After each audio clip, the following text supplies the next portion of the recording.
Good evening, everyone, and thank you for taking the time to participate in Congressman Garamendi's Town Hall. Due to incredible engagement tonight, I ask that everyone keep their questions to under a minute. That way we can answer as many questions as possible. If you want to ask Congressman Garamendi a question, please type it in the Q&A box. Once again, to ask a question, please type it in the Q&A box, not in the chat. Please ensure that your name is listed on your Zoom account so we can call on you. If we can get to your question, I will introduce your name and you will receive a prompt to unmute your mic. Please follow that prompt because we will not be able to unmute it for you. We will try to get to as many questions as possible, but if we cannot address your question, please go to garamendi.house.gov/contact and submit it there for a response. This and many other links will be provided to all participants in the chat. You can also call any of our offices to record your comments with a member of our staff. Phone numbers can be found at garamendi.house.gov. To keep up to date with information from our office, please follow the Congressman on all his social media accounts, including Facebook, Instagram, Twitter, YouTube, and many more. You can also subscribe to Congressman Garamendi's weekly e-newsletter is the best way to keep up with us. Also on his website, garamendi.house.gov. Also in the chat, you will find links to services the Congressman provides to his constituents, such as assisting with receiving benefits from federal agencies. Please know that our office is here to help. We appreciate your time and would like to hear from you. Without further ado, I'd like to welcome Congressman John Garamendi for some short introductory remarks. Bradley and Cameron, thank you so very much for hosting this and putting all of it together. And for all of you that are joining us this evening, thank you. Thank you for your time. I know it's close to dinner time here on the West Coast, and I'm just going to hold off until we finish this and before I even start cooking dinner. But the reality is that we really have a very, very troublesome moment in American history. As you go through the years of this nation, the 250 years that we have struggled to establish our democracy, to establish our independence, this particular period of time, the Trump period, the first 4 years and now the second 4 years of the Trump administration, is going to go down in America's history as one of the most troublesome of times. Now, certainly we've had other times before. We've had wars, we had the Civil War, and we've had many, many conflicts. But never before have we had a president that is just disregarding the Constitution and establishing himself as, well, a dictator. And his attitude is basically, I'll do what I want to do, stop me if you can. Unfortunately, the Supreme Court doesn't really have the courage or the inclination to stop him. And certainly the House of Representatives and the Senate, both controlled by the Republicans, are not willing, maybe able, or maybe they're fearful to stop him. So here we go. The election is coming up, and I know all of you hopefully are interested in what it's all about. But this is not about the election period. It's not about campaigning. It's about what's going on in America right now. If you start at the beginning of the second Trump period, it opened with a blast from the past, a blast in which the president said, I'll be a dictator on day one and I'll do what I want to do. And then he set about imposing the most onerous, difficult, foolish, stupid tariffs ever in America's history. And he just never came to understand that those tariffs are actually a tax on the American public. Not on the importer, but rather on the American public. And so to this day, those tariffs have totally upset the American and indeed the international economy, so much so that it is responsible for a significant increase in inflation. And the problem is going to play out in the months and year ahead as the economy adjusts to, fortunately, a Supreme Court that finally decided that the Constitution is very, very clear. Tariffs are initiated by Congress. It's a tax, and only the Congress can levy a tax. Now, the president's got to enforce it. So that tariff issue set off a very significant economic crisis, and perhaps even more important as the years go by, it totally destroyed many of the critical relationships that we must have with our allies, economic allies, national security allies, all of them totally trashed by the tariffs, and they're not forgetting it. Canada, for example, has simply decided that they can no longer be close to the United States, and they're setting a course where they can be independent, or at least more independent of the United States, which creates a serious economic and national security issue. So that started off, and then all of the work that was done during the Biden period having to do with building the infrastructure, the roads, the sanitation systems, the electrical grid, and advancing research, all of that was prematurely ended and certainly not extended by the Trump administration and the Republicans in the House. And so those keys to economic growth and social justice and economic justice were simply left on the floor, never put into the ignition or kept into the ignition of our economic engine.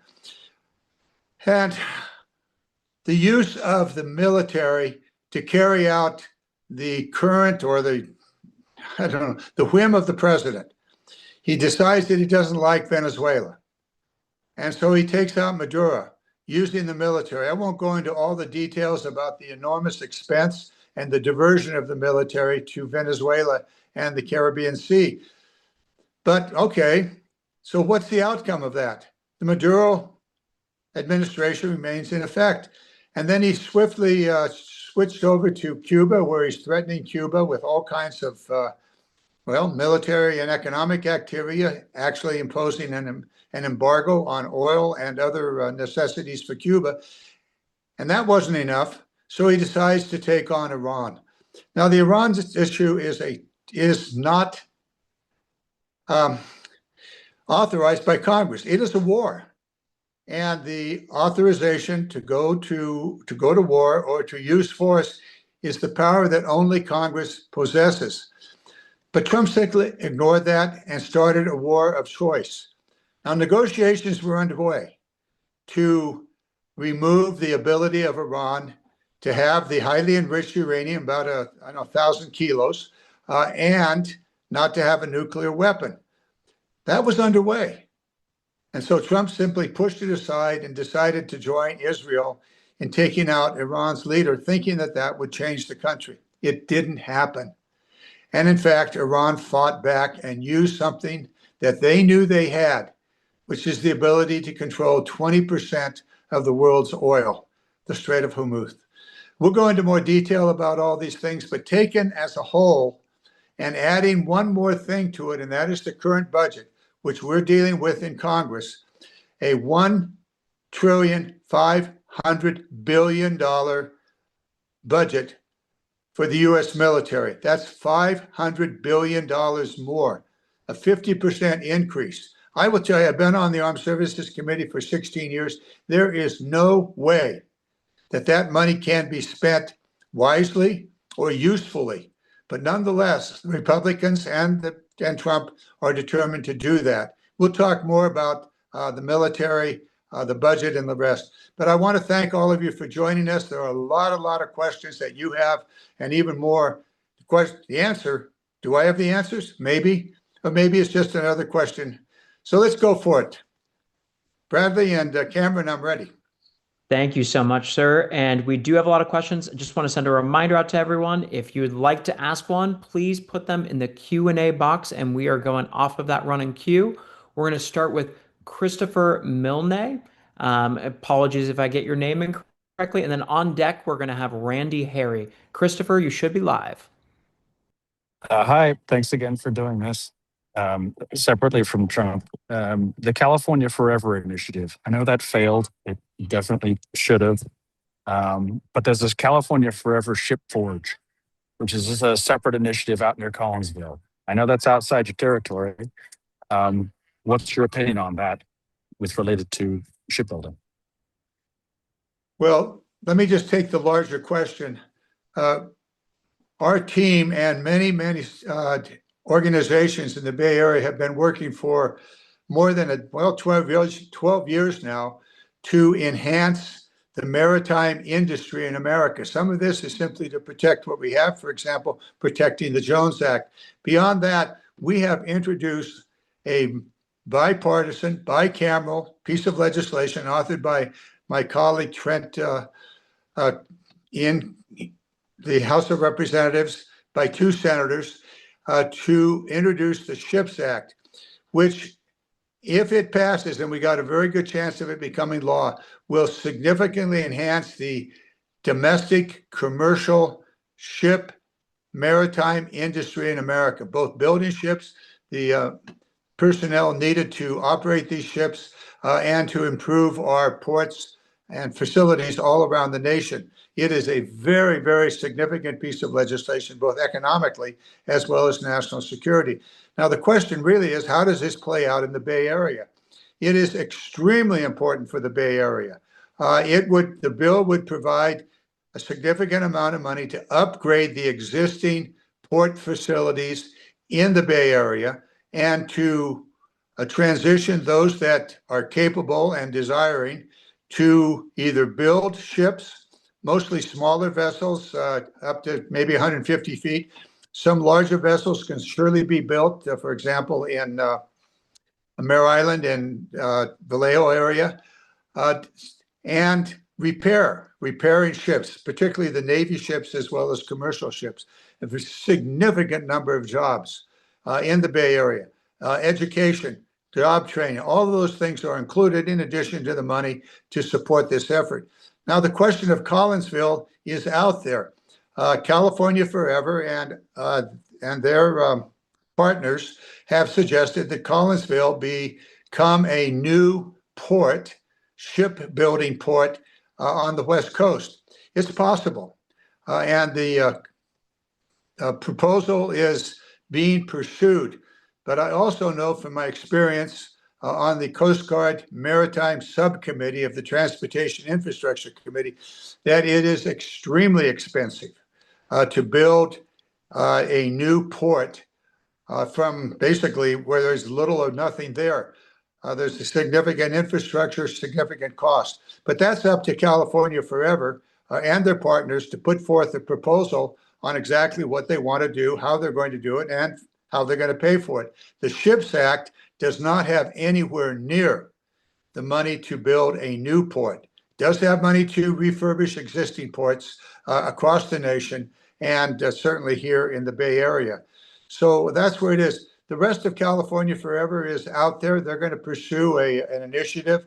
It's, in my view, their responsibility to be very honest, very clear to the public, how they're going to do it, how they're going to finance it, what their time frame is, and what's going to be there. That's their responsibility to the public, and obviously they need to do it for the upcoming elections that will be coming forward. So that's basically where we are. We'll see what happens. And so the ball is in their court, and for all of us, it's to judge how they're doing. There's one more element here. The most significant job creator in the East, well, basically in the Bay Area, is Travis Air Force Base.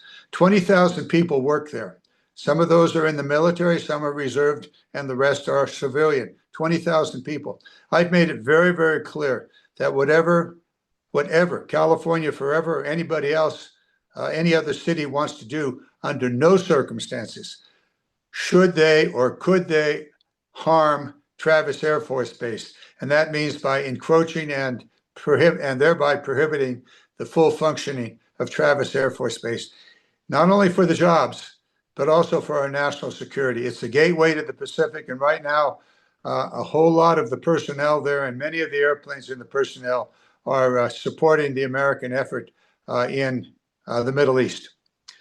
Thank you for your question. Thank you, sir. And on deck, we have Nick Despada. Nick, get ready. But first, we have Randy Harry. Randy, you are live.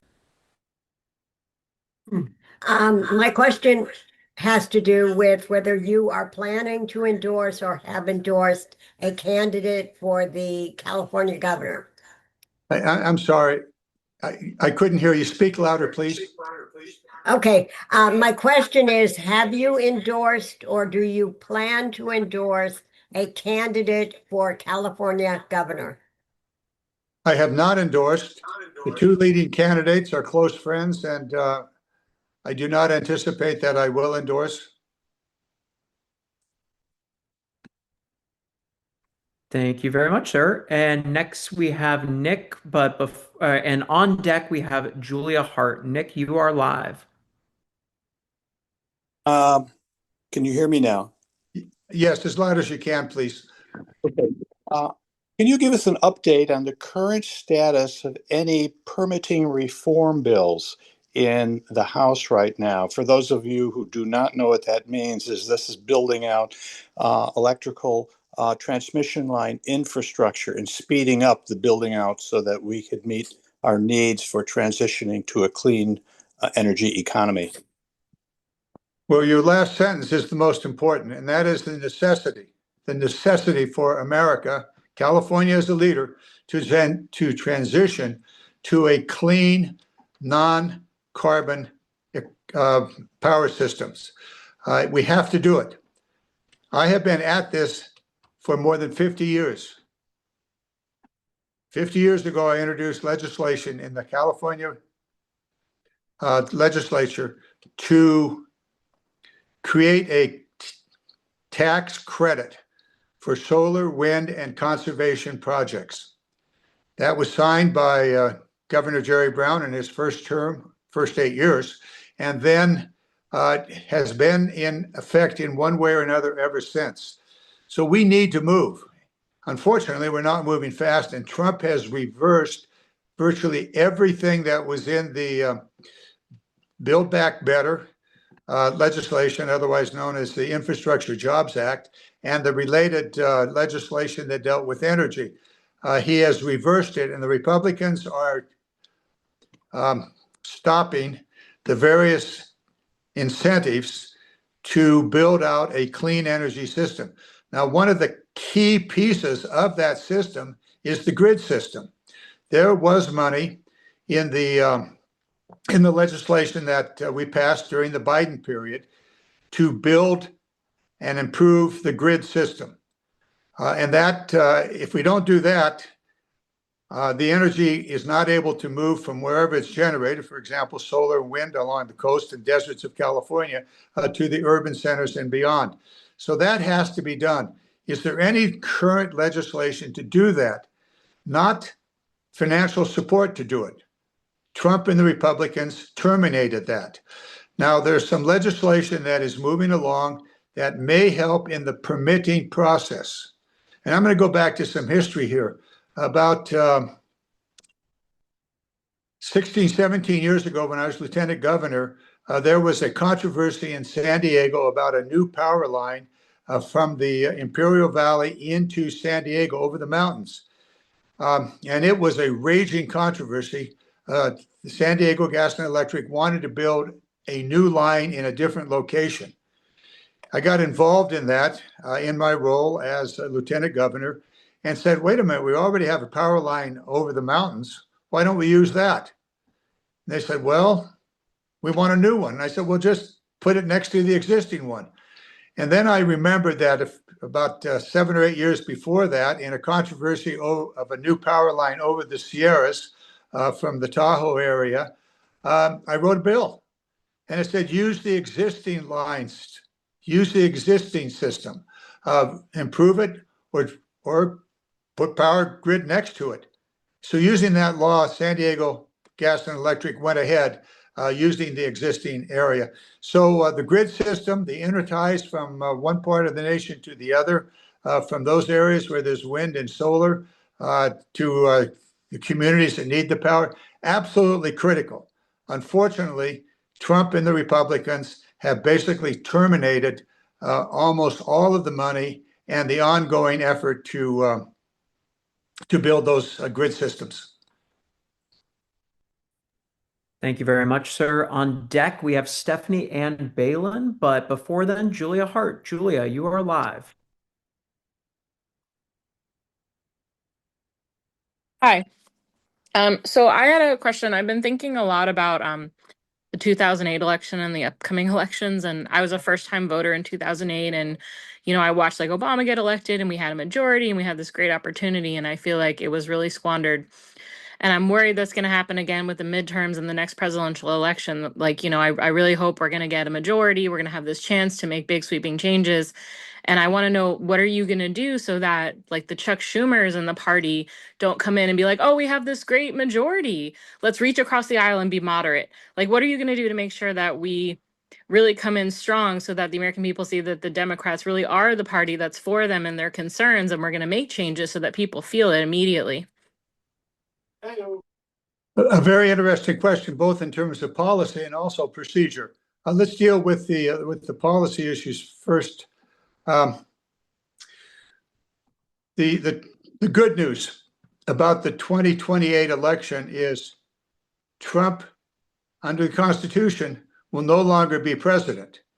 Now, it would not surprise me that he would try to maneuver in one way or another to continue his presidency or his dictatorship by perhaps, and this is discussed, and I hope and pray it's wrong, that he would declare a national emergency and not hold elections. It could happen. And therefore, we need to take a look at the 2026 election. If you want to get into the real detail here about how important it is that the majority party in the House of Representatives is Democratic, or at least determined to carry out the constitutional obligations that it has. The entire effort on January 6th and the follow-up days was an effort to stop the House of Representatives from certifying the election. So there's a lot of risk here. And therefore, the upcoming election is very, very important. And I would urge you and anybody else that is paying attention to very carefully consider the potential, if the Republicans maintain control of both the House and the Senate in the next presidential election, they could be in a position to determine who wins the election, regardless of the vote. So watch that closely. With regard to the other things that are in play in the 2028 election, I would hope it is a very robust, contested election for both the Republicans as well as for the Democrats. I want to have a very robust, fulsome debate about where we're going as a country and what we need to do. So I would urge you to be involved, get involved politically, a Democrat, a Republican, or whatever. But first of all, pay attention to this election, vote, get your friends to vote, and then check out the issues and get ready for 2028. Interesting question. A lot of big issues out there ahead of us. Thank you, sir. On deck, and we have a lot of hearts on that one. So everyone enjoyed your answer there. Martha is on deck, Martha Grimson. And then, but right now we have Stephanie and Balin. Stephanie, you should be live.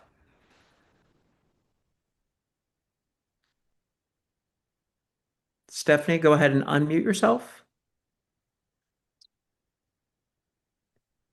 And if Stephanie's having issues, she asked, what is being done with the Epstein files being released, and how will they be held accountable? Well, Patty and I often, after reviewing the morning news and then the evening news, figure that Trump's strategy is to keep the American public off balance and off the Epstein issue. He has an incredible talent for creating a new crisis and diverting the attention of America away from yesterday's crisis. I don't know, what was it today? Well, maybe there's a memorandum of understanding about the Iran war. We'll probably get to that a little later, but that's today's news. or is it Jill Biden's new book coming out? So the attention of the public and frankly, the attention of Congress has been diverted. The good news is there are key members of the Judiciary and the Oversight Committee. Garcia here in California, the ranking member of the Oversight Committee, and Jamie Raskin, the ranking member of the Judiciary Committee, who are like I don't know, junkyard dog. They've got the bone in their mouth and they're not about to let it go. And the Epstein file is what they're chewing on, even though there's many, many other issues that can overcome it. Now, will it be released? If the Congress pushes hard and uses every lever, which means various resolutions, maybe even legislation, impeachment proceedings against those who are withholding the information. We've got tools, but that requires the Congress. One of the key fighters on this issue, Thomas Massie of Kentucky, lost his primary. And Trump has developed a vengeful man. Massie was very, very clear. He had a good sense of right and wrong and pushed hard on the Epstein file together with Ro Khanna. But now he's unleashed. And I suspect he's going to go at this with a vengeance, and he should. So let's be hopeful, get it out there. What will come of it? There's going to be, first of all, a lot of embarrassment by a lot of people. And secondly, there may very well be criminal activities of one sort or another. And if the cover-up persists, it may result in an impeachment charge against the president or the attorney general. We'll see what happens. In the meantime, we ought to continue to demand the full disclosure of every part of the Epstein files. Thank you for the question. Thank you, sir. And on deck, we have Lele King. But before that, Martha Grimson. Martha, you are live. Hi, Representative Garamendi. Thank you so much for having this meeting. Can you hear me? If you could speak louder, I could hear you better. Okay. I just want to know what your feelings are about continued financial and military support of Israel. And then I would like to ask, if you don't mind, how much money you have accepted from AIPAC. Well, with regard to the first question, AIPAC and I went in opposite directions 3 years ago when Israel invaded Gaza and conducted what I thought was a genocide. And so we've not had support for AIPAC in the past history over the years, on and off some support, and from many, many friends across the nation and around the state of California. However, I've been very clear about the way in which Israel has conducted the Gaza and now the continuing war to the north, as well as how they brought the United States into the Iran war. And we can talk about that a little more. But I think it's wrong. I have voted for the elimination of offensive weapons to Israel. It gets down to some details, different kinds of weapons and the like. But I've said very clearly, no more offensive weapons, no more bombs of various kinds. That's just not defensive. Defensive, yes. Offensive, no. So I'm on record on all of that. The Gaza war is a great tragedy, and there it is. With regard to financial support, most of the time the financial support comes up in a larger bill, and recently I've been opposed to the continuation of the financial support in hopes that it would slow down Netanyahu. So it has not, but nonetheless, that's where I'm coming from.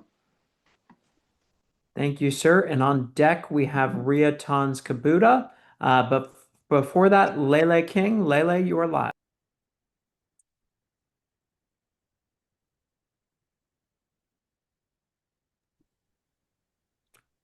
Elena, are I you? cannot hear you.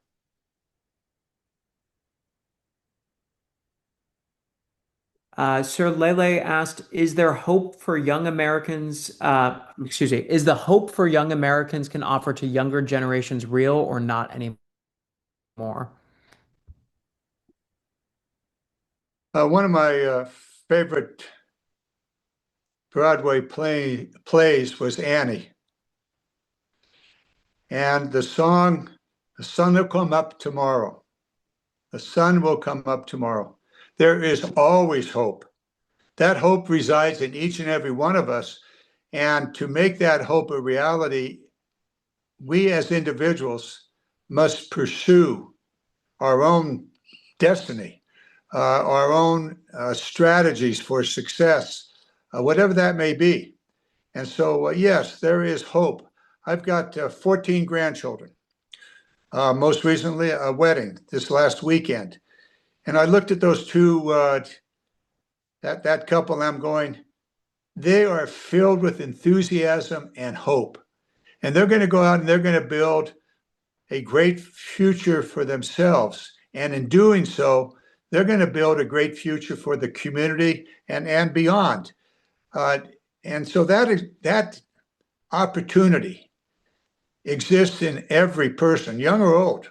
I'd like to think that I'm young enough to still be hopeful about the future. And I have a job in which I can play a very, very significant role in carrying out at least my understanding of what should be in place for America, American citizens, and beyond. So, yes, for every young person, yeah, there are ups and downs. That's the way life is. But you get up and keep going. And so, yes, there's hope out there. Absolutely.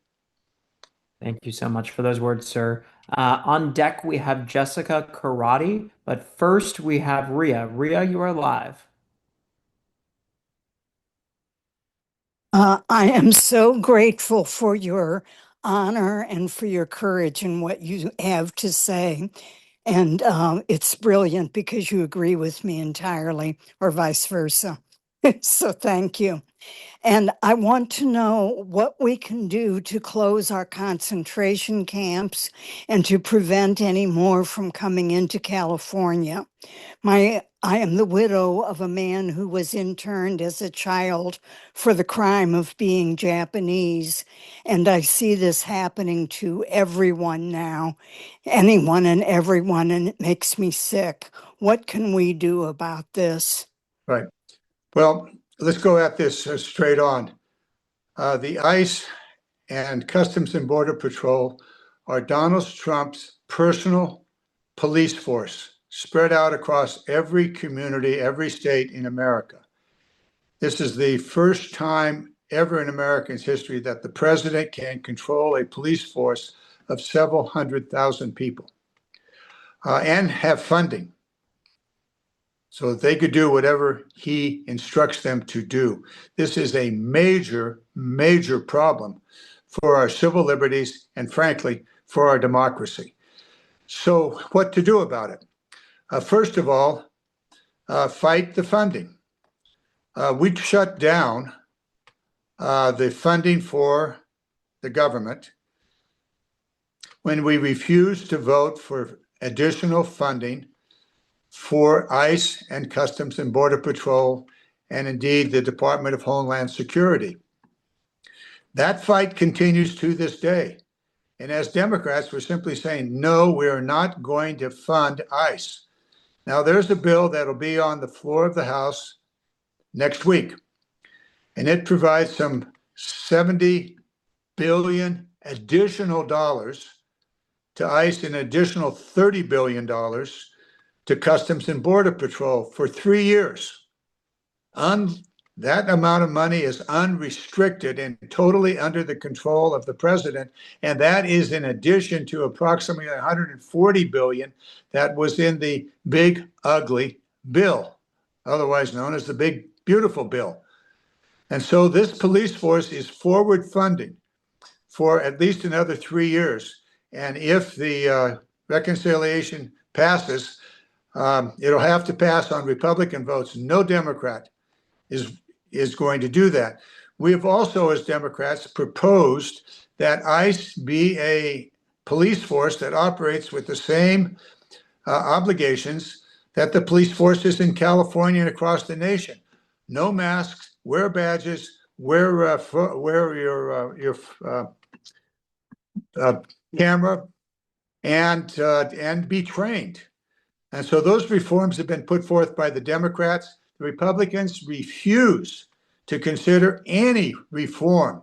And these are simple, very, in fact, common requirements for police forces everywhere in this nation, but not with ICE and Customs and Border Patrol. And so right now it's about the money. Never, ever should any government agency have 5 years of funding, which ICE has, and the president that can do anything he wants with it. So that's the heart of the matter. There are other reforms that need to be put in place, various pieces of legislation to rein in ICE, and that's all of those are wise and necessary. So watch this carefully. This is certainly going to be an issue next week as the Republicans try once again to forward fund ICE and Customs Border Patrol by almost $100 billion. And we say, no, no. Thank you for your question.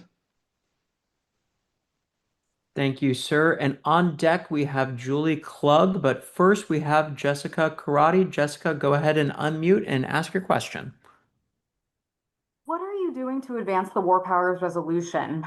As you know, during the last House WPR, Representative Golden, a Democrat from Maine, was led by defecting against the WPR to narrowly defeat the last vote by only one vote.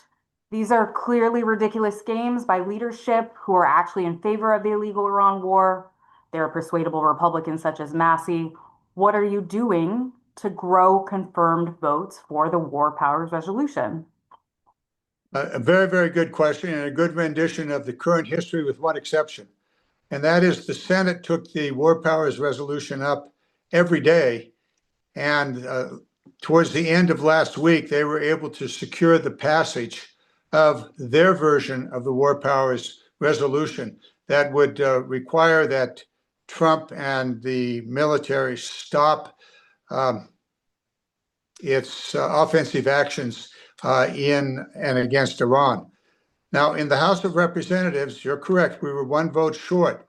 Now, what we decided to do, and I was part of about 7 of us, we decided to follow the Senate's lead, and that is to set up a situation in which the Wars Power Resolution would be voted on day after day after day.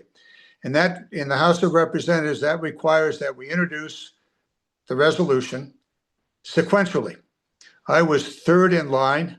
I believe Ro Khanna was first in line, and then another member of Congress between he and I. So towards the end of this next week, my War Powers Resolution, which is identical to the other 6 War Powers Resolutions, would be ripe for hearing and voting on the floor. When we return on Tuesday, however, on Tuesday, votes have been canceled, election day in various parts of the nation, and also a day in which the War Powers Resolution would be ripe, the first one, for a vote on the floor and would have to be voted on. So these War Power Resolutions are identical. They basically call the time limit and say, time out, you've had your 60 days, you now have to stop what you're doing, Mr. Trump, and or seek a a new vote of Congress in order to proceed. We'll see what happens on Wednesday now when that first War Powers Resolution comes up for a vote. We may or may not have the sufficient votes. I don't know. We'll find out. If not, then the following days, perhaps Thursday or Friday or the first of next week, the other War Powers Resolutions, including mine, will be ripe, and will have to be heard on the floor. That's the rules of the House. Now, caveat, the Republicans have sufficient votes to change the rules, and that's been threatened. We'll see what happens. That's a significant step that will ultimately come back to bite them, but that's a possibility. The rules get changed and these won't be heard at all. But anyway, we want to follow the Senate. That is day after day, force a vote on it, and eventually, hopefully, be as successful as the Senate. Thank you for the question. Thank you, sir. And on deck, we have David Colomb, but first, Julie Klug. Julie, you go ahead and unmute, and you should be live. Hello, can you hear me? Speak as loud as you can. Okay, I will. Congressman, thank you for this venue that we can ask questions. I have received a text today and several others that 85 plus House Dems are calling to remove Trump. Sign our viral petition now to invoke the 25th Amendment. Is there any possibility for impeachment of Trump? Very, very difficult. If you take a reading of the 25th Amendment, the procedures in it basically start within the president's cabinet. And that's just not likely to happen.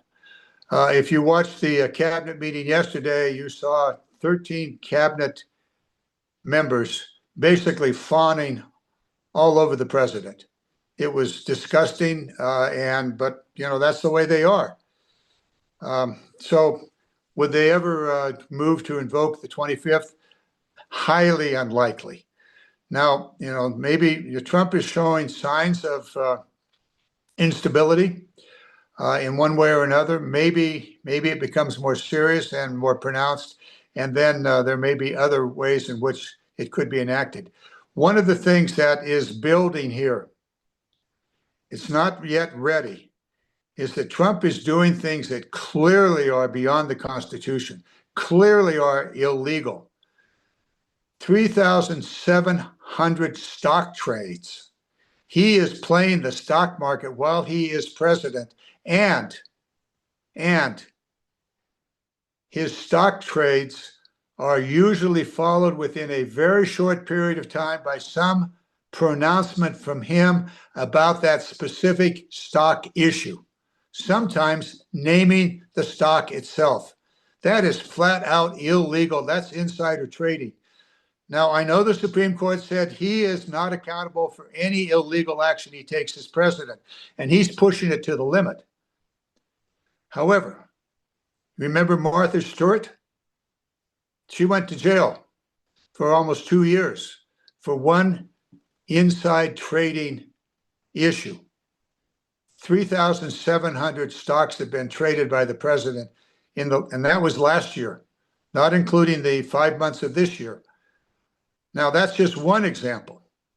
You can look up his $1,700,000,000 slush fund to reward his friends. Another example. Never in American history have we had such corruption by the president and by others in his administration. It is beyond anything we've ever seen. It's outrageous, terribly destructive. Will it eventually result in an impeachment? Well, certainly the articles of impeachment are being written now. Will they be acted on? There will be a moment. There will be a moment. But right now, it's a matter of stacking up the articles of impeachment. And several of those I've already put forward in this conversation, most recently, insider trading. So we'll see. We'll see what happens. 25th Amendment, highly unlikely. Thank you so much, sir. And on deck, we have Travis Lund. But first, David Colomb. David, go ahead and unmute yourself, and you are live.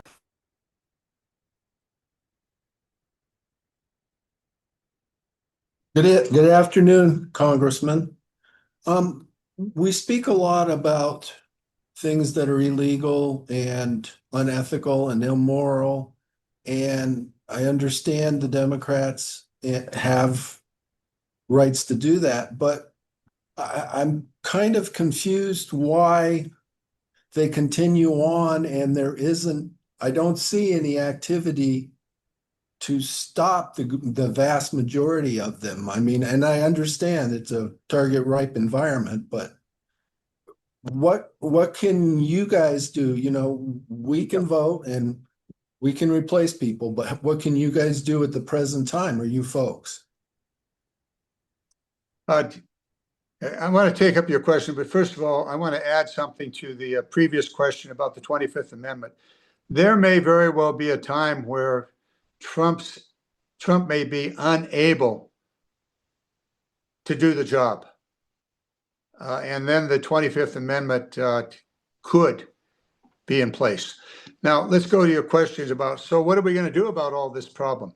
Well, first of all, there is what we will do who are presently elected members of Congress. That's question one. The second is, what are you going to do about it? Are you and your friends across the nation, your relatives across the nation, are you going to vote?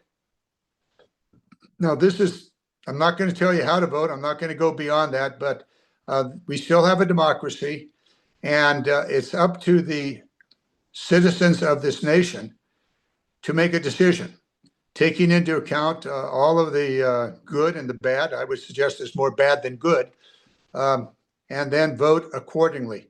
So the election is critically important. While the election is being pursued, I put forth a couple of things already. We talked about ICE, the necessary votes to rein in ICE, to reform ICE, all of those issues, and that's immigration. We also came very close in the last year of the Biden administration to passing a very significant immigration reform bill. The Senate actually did. It wasn't perfect, but it was the first major immigration reform bill in, 35 years, 40 years. Trump, during his presidential election in 2024, told the Republicans in the House of Representatives, do not take that reform bill up. I want that issue for the election. And he surely had that issue in the election and in his current year and a half as presidency. He wanted to ram immigration down the American throat, and he did. So that's one area. The other area is the ongoing legislative processes. Some of that is hearings, but once again, that's controlled by the Republicans. They select who is going to appear at the hearings, and they also limit the amount of time that Democrats have to ask questions during the hearings. And of course, they set the subject matter of all hearings.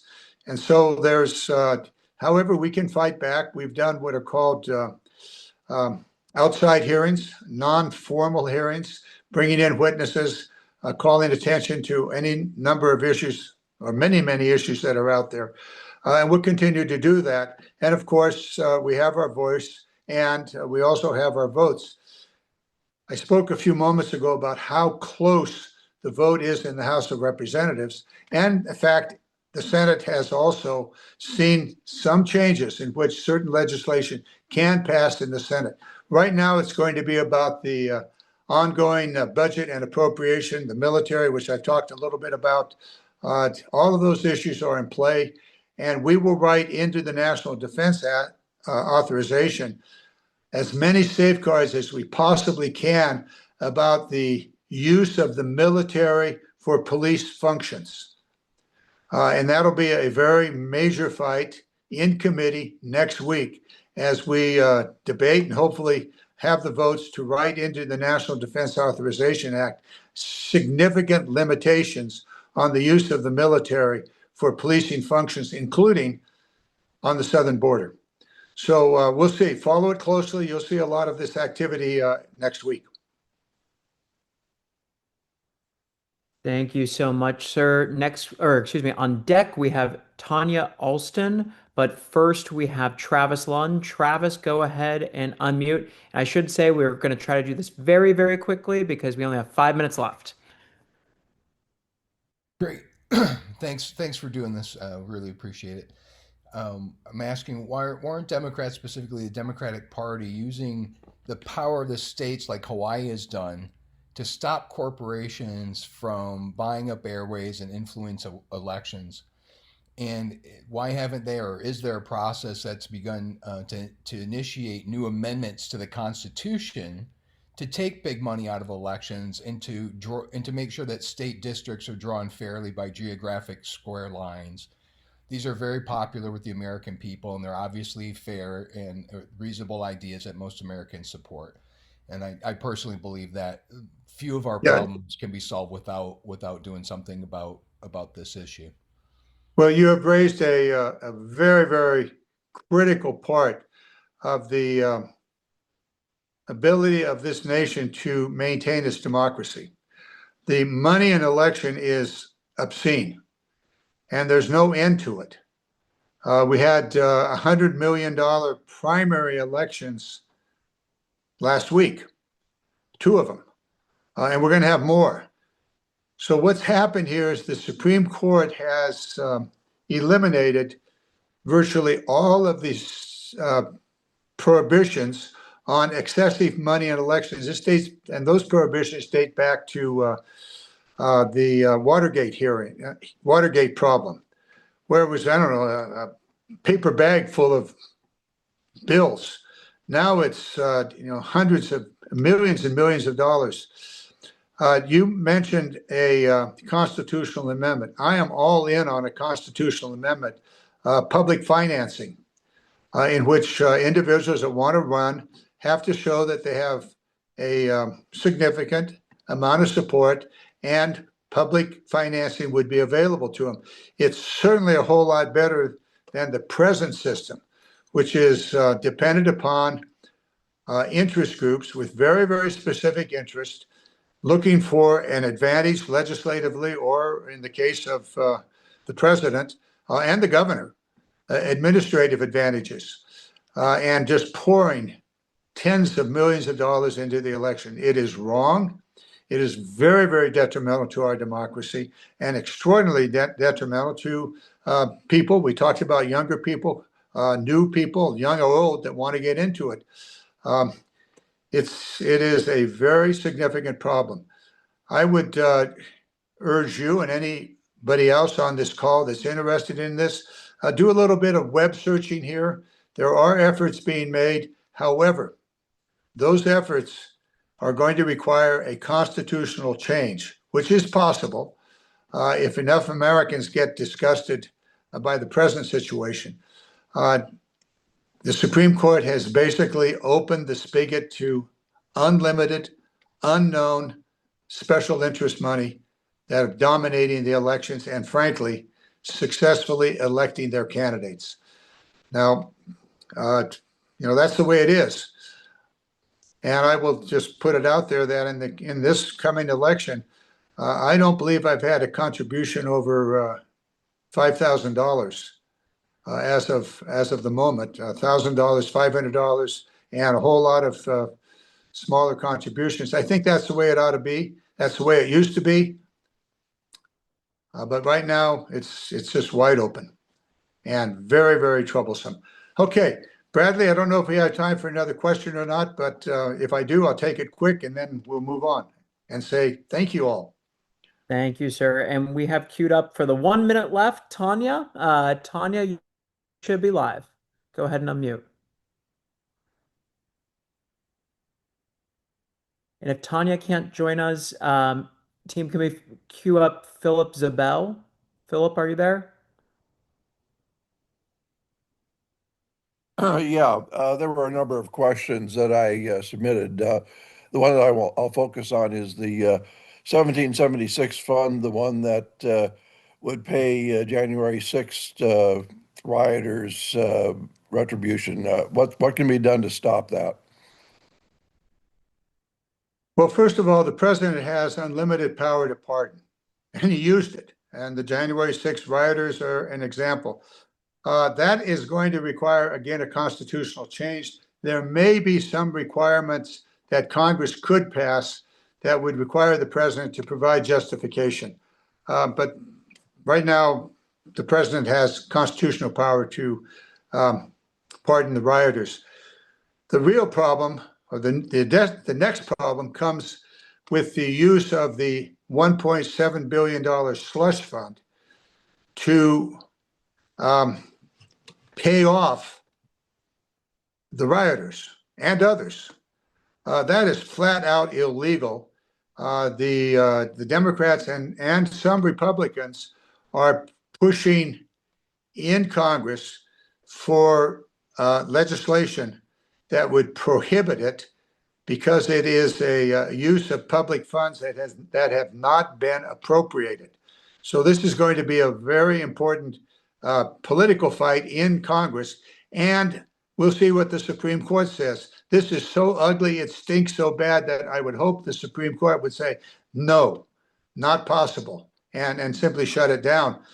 We'll continue to work in the Congress, and I do think that there are enough Republicans, and certainly all the Democrats are going to vote to stop this slush fund from going forward. We'll see. In the meantime, the American public should be outraged, just flat out outraged.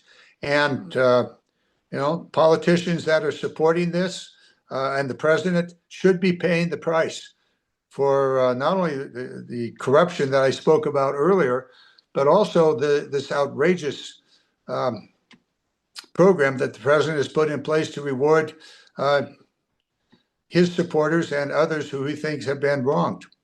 There's a judicial process that could and should address this issue, but not the president and with $1.7 billion in his pocket to dole it out to friends and supporters, and probably to continue his retribution campaign. We're out of time. I want to thank all of you for joining us. We're at a very, very important moment in American history, and I really hope and pray that you continue to watch closely and to be involved. As I discussed earlier, you're the power. Power to the people. Your vote. You have the power. And the election is, 1 week away. So thank you so very much for the time. Look forward to the next telephone town hall. Bradley, thank you very much. I'm going to sign off. Thank you.